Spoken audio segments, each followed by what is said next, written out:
Salut, c'est Florian, bienvenue dans cette nouvelle vidéo. Dans cette vidéo, je vais te présenter l'action Broadcom, qui est une de mes actions de croissance pour compte titre préférées.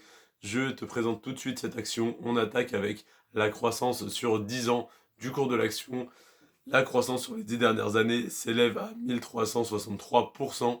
Autrement dit, si tu avais investi 100 euros il y a 10 ans sur l'action Broadcom, tu aurais aujourd'hui 1463 euros en portefeuille, soit 1363 euros de gain sur tes 100 euros investis, ce qui est tout simplement énorme.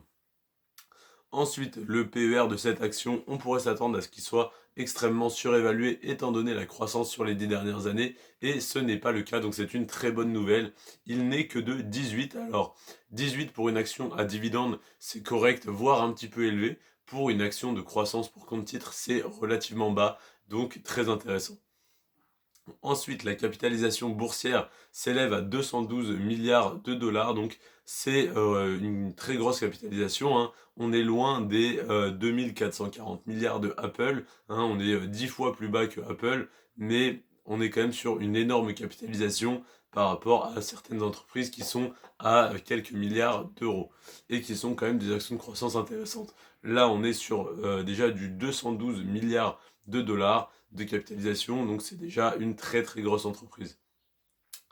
Ensuite, le chiffre d'affaires de Broadcom, il est de 21 milliards de dollars, donc ça n'est pas énorme non plus, hein. On a Amazon qui fait 470 milliards si on doit comparer. Là on n'est que à 21 milliards, mais par contre on a un résultat net qui représente une très grosse part, qui représente près de 60% du chiffre d'affaires, parce qu'on a un résultat net de 12,6 milliards d'euros pour les 21 milliards de chiffre d'affaires. Qu'est-ce que ça veut dire? Ça veut dire que Broadcom fait de très grosses marges, hein, de plus de 60% sur ce qu'il vend. Donc c'est une très bonne nouvelle pour l'entreprise et donc pour les investisseurs qui investissent dans cette entreprise. Évidemment, comment dire, un résultat net aussi haut par rapport au chiffre d'affaires, c'est en partie parce qu'il n'y a que très peu d'employés. Il y a seulement 11 000 employés chez Broadcom. Et si on doit comparer avec l'action que je t'ai présentée hier, à savoir l'action Adobe, Adobe a un chiffre d'affaires de seulement 9 milliards d'euros et pourtant elle a 21 000 employés. Là, on a un chiffre d'affaires de 21 milliards d'euros, plus de 2 fois supérieur, et on n'a pas 21 000 mais 11 000 employés. Donc on a un chiffre d'affaires 2 fois plus élevé pour 2 fois moins de salariés. Donc forcément, le résultat net s'en ressent, la marge est bien plus intéressante, bien plus importante pour l'entreprise.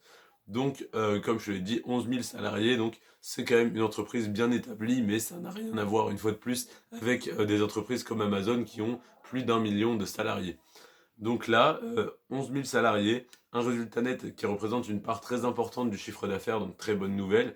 Une grosse capitalisation boursière, mais pas non plus une des plus grosses, donc ça laisse une très grosse marge de progression pour rattraper les autres. Et un PER tout à fait correct aux alentours de 18. Donc ça, c'est très intéressant, surtout pour une action, comme je te l'ai dit, qui a une si forte croissance. Sur les 10 dernières années, l'action a fait plus 1363%. Donc pour 100 euros investis il y a 10 ans, tu aurais aujourd'hui 1463 euros en portefeuille. Donc tu aurais fait x14.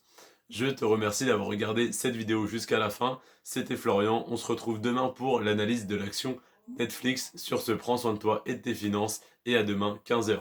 Ciao.